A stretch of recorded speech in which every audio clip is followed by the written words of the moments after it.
चुनाव आयोग ने महाराष्ट्र विधानसभा चुनाव की घोषणा कर दी है। सभी 288 सीटों के लिए एक चरण में 20 नवंबर को वोटिंग होनी है। ऐसे में आइए देखते हैं कि राज्य में इस समय क्या चुनावी समीकरण बनते दिखाई दे रहे हैं। देखिए, महाराष्ट्र में इस समय महायुति गठबंधन की सरकार है। इस गठबंधन में भारतीय जनता पार्टी, एकनाथ शिंदे की शिवसेना और अजित पवार की एनसीपी शामिल है। दूसरी तरफ विपक्ष में महाविकास अघाड़ी है। इसमें कांग्रेस, उद्धव ठाकरे की शिवसेना और शरद पवार की एनसीपी शामिल है। 2024 के लोकसभा चुनाव में ज़्यादा सीटें जीतने के आधार पर एमवीए गठबंधन विधानसभा चुनाव में भी जीत का दावा कर रहा है। लोकसभा चुनाव में एमवीए ने 48 में से 30 सीटें जीती थी, जबकि महायुति को 17 सीटें मिली थी। ऐसे में सवाल है कि ये कहना कि लोकसभा में हमने अच्छा प्रदर्शन किया था इसलिए विधानसभा में भी अच्छा रहेगा, ये सही है? इसके लिए हमें महाराष्ट्र की राजनीति को गहराई से समझना होगा। देखिए, महाराष्ट्र के मामले में हम पिछले विधानसभा चुनाव के नतीजों के आधार पर किसी निष्कर्ष पर नहीं पहुंच सकते, क्योंकि तब राज्य में 2 क्षेत्रीय पार्टियां थीं, एनसीपी और शिवसेना, और अब वे दोनों पार्टियां टूटकर 4 हो गई हैं। उनमें से 2 भाजपा के साथ हैं और 2 भाजपा के विरुद्ध हैं। ऐसे में हमारे पास विश्लेषण के लिए 2024 का लोकसभा चुनाव एक बड़ा और मुख्य आधार बचता है। 2024 के चुनाव में जैसा कि हमने आपको बताया कि एमवीए को ज़्यादा सीटें मिली थी, लेकिन याद रखिए कि वोट प्रतिशत एमवीए और महायुति के बीच लगभग बराबर था। एमवीए को 43.9%, जबकि महायुति को 43.6% मत मिले थे। इसका अर्थ यह हुआ कि 0.3% के वोट शेयर ने सीटों में इतना बड़ा अंतर किया था। राजनीतिक पंडित कह रहे हैं कि इसका अर्थ है कि अजित पवार की एनसीपी और एकनाथ शिंदे की शिवसेना को लोग वोट दे रहे हैं। भले ही लोकसभा चुनाव में वो वोट सीटों में कन्वर्ट नहीं हो पाया, लेकिन अलग हुई दोनों पार्टियों को लोगों ने स्वीकार्यता दी है। महाराष्ट्र चुनाव का यह एक महत्वपूर्ण बिंदु हो सकता है। आप कहेंगे कैसे?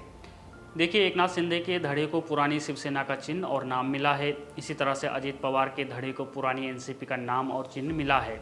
ऐसे में अगर लोग इन्हीं पार्टियों को वास्तविक शिवसेना और एनसीपी के तौर पर स्वीकार कर लेते हैं तो इन्हें वोट मिलना भी तय है।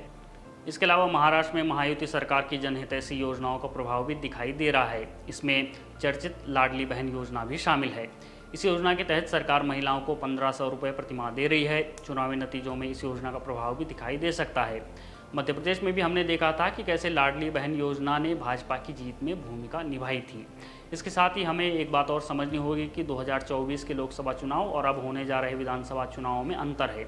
उस समय भाजपा के विरुद्ध बड़े स्तर पर संविधान विरोधी होने, आरक्षण विरोधी होने, दलित विरोधी होने का प्रोपेगेंडा चलाया गया था, जो कि अब फुस हो गया है।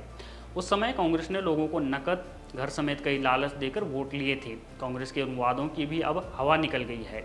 ऐसे में विधानसभा चुनाव को लोकसभा चुनाव समझने की गलती नहीं करनी चाहिए। इसका उदाहरण हमें हरियाणा में भी दिखाई दिया, जहां बड़ी संख्या में दलितों, पिछड़ों ने भाजपा को वोट दिया। इन सभी बिंदुओं के साथ महाराष्ट्र नवनिर्माण सेना को भी हमें याद रखना होगा।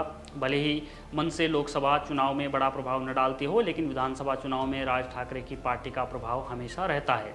इस बार के लोकसभा चुनाव में मनसे ने पीएम मोदी का समर्थन किया था, लेकिन अब विधानसभा चुनाव में पार्टी अकेले लड़ने जा रही है। राज ठाकरे ने घोषणा की है कि सबसे ज़्यादा सीटों पर उनकी पार्टी लड़ेंगी। अब आप समझिए, राज ठाकरे के अलग लड़ने का मतलब है कि उद्धव ठाकरे की शिवसेना, शरद पवार की एनसीपी और कांग्रेस के वोटों का बंटना। ऐसे में निश्चित तौर पर चुनावी नतीजों पर इसका प्रभाव दिखाई दे सकता है। महाराष्ट्र के चुनाव में एक बात और ध्यान रखनी होगी कि हरियाणा चुनाव के बाद भाजपा आत्मविश्वास से भरी हुई है। राजनीति के जानकार कहते हैं कि हरियाणा चुनाव में भाजपा ने जो रणनीति अपनाई, जैसे समीकरण बैठाए, वो राजनीति में कम ही देखने को मिलते हैं। ऐसे में यह तय है कि भाजपा महाराष्ट्र में भी कोई कमी नहीं छोड़ेगी। इन सब बिंदुओं के साथ एक और महत्वपूर्ण बिंदु हमें सभी राज्यों के चुनावों के लिए याद रखना चाहिए, चाहे वे महाराष्ट्र के चुनाव हों या फिर झारखंड के।